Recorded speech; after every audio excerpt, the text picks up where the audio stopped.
दुरुपयोग ना करें, क्योंकि दुरुपयोग करने पर ये जो इसका दुरुपयोग करता है उसी का विनाश करने में ये साधना लग जाती है। आपने कभी सोचा है कि आपके शत्रु कैसे अचानक शांत हो जाते हैं? कुछ लोग आपकी बातों का जवाब नहीं दे पाते। यह शक्ति माँ बगलामुखी की, जो शत्रु के वचन, बुद्धि और शक्ति को स्थिर कर देती है। तो आज हम बात करेंगे माँ बगलामुखी की और बगलामुखी जयंती के बारे में। उसके लिए आज हमने आमंत्रित किया है बगलामुखी साधक कविता जागीर जी को, जो विशेष रूप से हवन भी करवाती है और पूजा पाठ भी करवाती है। तो आप उनसे कांटेक्ट भी कर सकते हैं बगलामुखी हवन के लिए, विशेष पूजा के लिए। नमस्कार, मैं हूं विजय लक्ष्मी विजय और आज हमारे साथ है बगलामुखी साधक कविता जागीर जी। नमस्कार। नमस्कार। हमें ये बताएंगी कि बगलामुखी माँ की उत्पत्ति कैसे हुई और क्या इनका किसी विशेष घटना से संबंध है? बताइए। एक बार ब्रह्मांड में इतना प्रचंड भूकंप आया कि उस भूकंप से सारी सृष्टि खतरे में आ गई। समस्त देवता उस भूकंप से परेशान होकर के भगवान विष्णु जी के पास गए। तब भगवान विष्णु ने देवताओं के द्वारा स्तुति किए जाने पर देवताओं से कहा कि तुम चिंता मत करो, हरिद्रा नामक यानी सौराष्ट्र क्षेत्र में हरिद्रा नामक सरोवर के पास में मैं तपस्या करूँगा।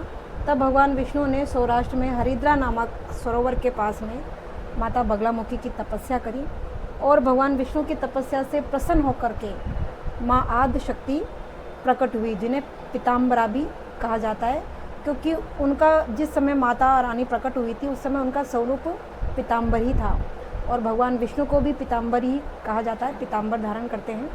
तो उनके द्वारा माता बगलामुखी को प्रकट किए जाने के कारण उनका एक नाम पीताम्बरा भी पड़ा।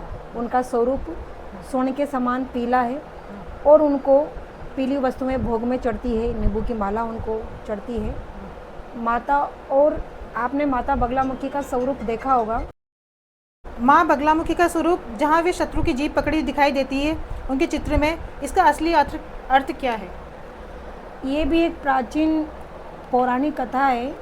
मदन नाम का एक राक्षस था जिसने ब्रह्मा जी से वाक सिद्धि का वरदान प्राप्त किया था और वो अपने इस वरदान का दुरुपयोग कर रहा था।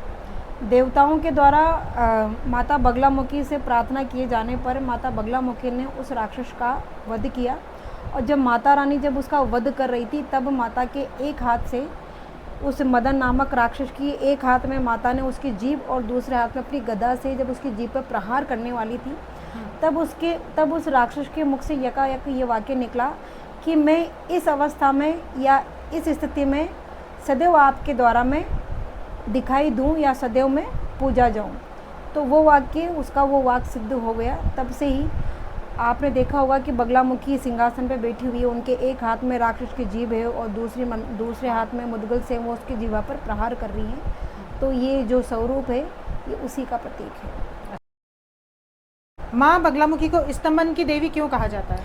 देखो, ये 10 महाविद्याओं में से 8वें नंबर की महाविद्या है और इनकी साधना 9 ग्रहों में से मंगल ग्रह से बिलोंग करती है। माँ बगलामुखी तंत्र मंत्र या कोर्ट केस कचहरी में विजय प्राप्त करने हेतु या अगर आपके साथ कोई अन्याय हुआ है तो आप बगलामुखी हवन वगैरह या बगलामुखी साधना के द्वारा आप विजय प्राप्त कर सकते हैं। किंतु मैं आपसे यही कहूँगी कि हर व्यक्ति बगलामुखी साधना का या बगलामुखी हवन का अधिकारी नहीं होता है।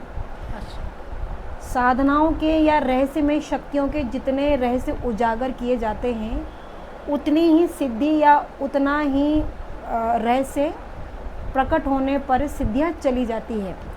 तो मैं यही कहूँगी कि जिनको आवश्यकता है, जिनके साथ वाकई में अन्याय हुआ है या जिनको आवश्यकता है उन्हीं को ही बगलामुखी का हवन वगैरह या साधना वगैरह करनी चाहिए।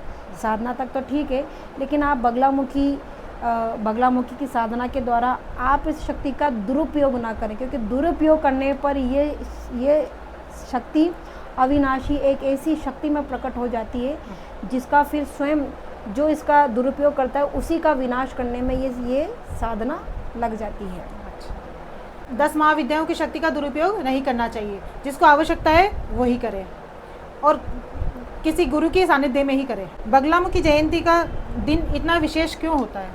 देखो, वैशाख मास की शुक्ल पक्ष की अष्टमी तिथि को माता का माता रानी प्रकट हुई थी। इस दिन भगवान श्री कृष्ण की तपस्या से प्रसन्न होकर के माता रानी स्वर्गलोक से भूधरा पर पधारी थी। तो माता का प्राकट्य दिवस होने के कारण बगलामुखी जयंती प्रसिद्ध है।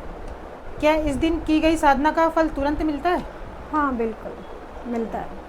इस दिन की गई साधना का या हवन का या जाप का या किसी अनुष्ठान का, अगर आप इस दिन कोई हवन वगैरह अनुष्ठान वगैरह कराते हो तो उसका फल तुरंत आपको मिलता है। क्या इस साधना को गलत तरीके करने से कुछ नुकसान हो सकता है?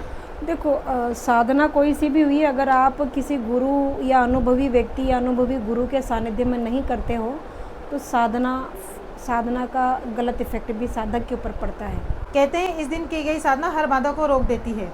तो ऐसे ही और सीक्रेट जानने के लिए देखते रहिए हमारा चैनल संजीवनी और उसको सब्सक्राइब कीजिए। हमारा वीडियो अच्छा लगा हो तो शेयर कीजिए और लाइक करें।